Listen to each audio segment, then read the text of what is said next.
Hi and welcome to Automonkey. I've been lucky enough to try this Cinquecento. The reason I love Italian cars, and I'm not talking about the supercars, I'm talking about the original, authentic, small Italian cars, is because of the space in it. It's quite a tiny car, and yet so spacious on the inside. In a moment you can see the glove box is actually not there.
My first car when I turned 18 was my dad's Fiat Punto Mark 1, and I got it when I turned 18, put a massive audio system in it, worth more than the car.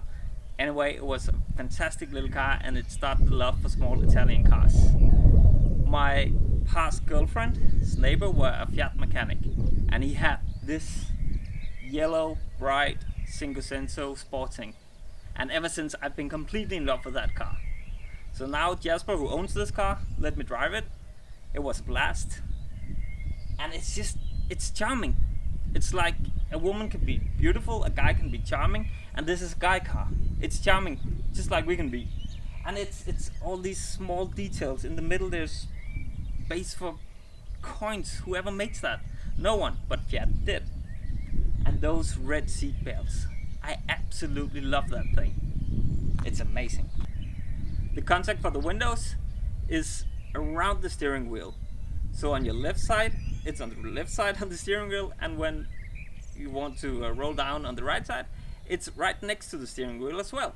So it's not on the passenger side, it's actually where you drive it. So when you're driving along and you see one of your mates, you don't have to cross over to the other side of the car. You can just simply put your hands from the steering wheel and put down the window. It's amazing. It's all those little tiny details that make Italian cars so perfect. This car has been modified a tiny bit. There's Abarth wheels from the Cinquecento and another box in the back of the exhaust system. So when you give it a little rev when you're driving, it gives this little kind of music out of the exhaust system. And it makes you smile like a kid who just got the perfect present for Christmas. And it's enjoyable. In this specific car, the inside is pretty much like new. It's really spectacular. It's driven around 100,000 kilometers. On the outside, small dings and bangs, but it's an Italian car, so of course it had that. But the interior is just absolutely perfect. And again, those red seat belts make you smile when you see it and you're driving. So there's nothing to it. This could be a future classic, and right now you can pick them up for almost nothing. They start to increase in value, but you can still get it pretty cheap. I just looked on some of the German sites. Around 2,500 euros you can get a pretty nice example. So buy it before it's too late. It will make you smile, and it's hard to find something that gives you the same smile for that kind of money. So go pick one up and be a part of a community where you get a future classic. Let's take a small drive in the car so you can feel and experience the excitement you get when you drive one of these cars. So I'm absolutely sweating, but let's start this tiny little bugger and see what we can get it. See if we can give it some reps. Okay, let's do a test drive of this little perfect car. It doesn't have any servo, but it's actually not that difficult to turn the steering wheel. It is absolutely a car that will make you smile. Like, I mean, you can't get a new car where you get the same feeling. It's just, it's pure happiness.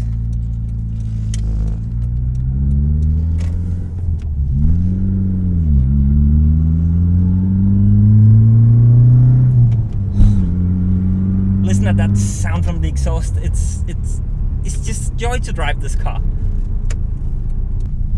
The 1.1 Cinquecento I'm driving right now has 54 horsepower, and it is crazy. But despite it's being absolutely nothing by today's standards, and I won't even talk about the 0 to 100, by the standard of today, 54 horsepower equals absolutely nothing. But in this little tiny car, it's more than enough. I don't know what this car does for 0 to 100 or 0 to 60, if it's in miles. But who cares? It doesn't matter. This car is all about the fun. And again, you can pick it up for absolutely nothing and have a blast. I need to buy one. And again, I really think this will be a future classic, just like the old Fiat 500. And I don't think this Cinquecento, the sequel to this one, will be a classic.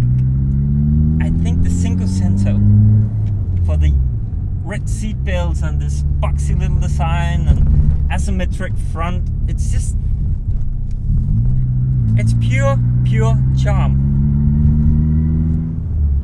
Christ, I'm doing 40 kilometers per hour in this little city, and yet it feels like I'm driving on a racetrack, because it's involving, and that's the point of this little car. It's just,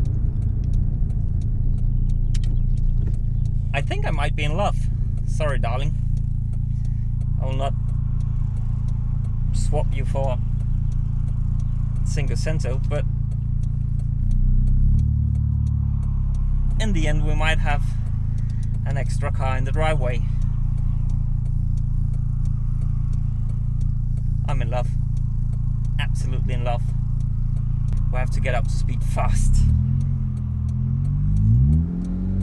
And we're off. Go, go, go, go, go, go, go, go, go. Listen to that sound. Oh.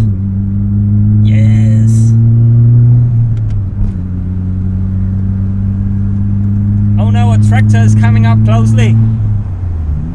A tractor. Yes, it's a slow car, but boy, it's fun. I am sweating. Actually, this car has a sunroof, and that wasn't standard. In Denmark, there was quite a big dealership called Engström, who sold a lot of Fiats. In Denmark, if you're a bit piggy, you bought your car at Engström. And when he got the last of these Cinquecentos and the new Cinquecento were arriving in Denmark, he installed these Webasto sunroofs, and it's actually quite good for the car.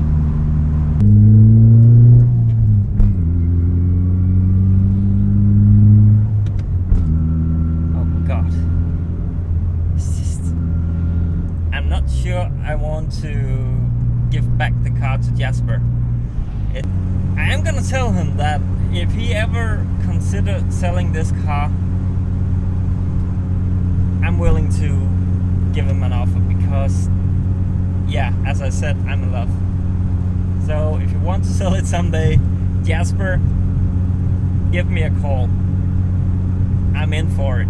I need this tiny little car. It's just, yeah, it's Fiat when it's the best. Floor it, come on. Almost 100. Now almost 80, because that's the speed limit in Denmark. So on the small side roads. So almost 80 kilometers per hour. Just listen. It's amazing. Yeah, I can't say it enough times. This little car makes me absolutely happy. Come on. Thank you for watching. This is everything from AutoMonkey. Don't forget to like and subscribe, and I'll see you next time. Bye.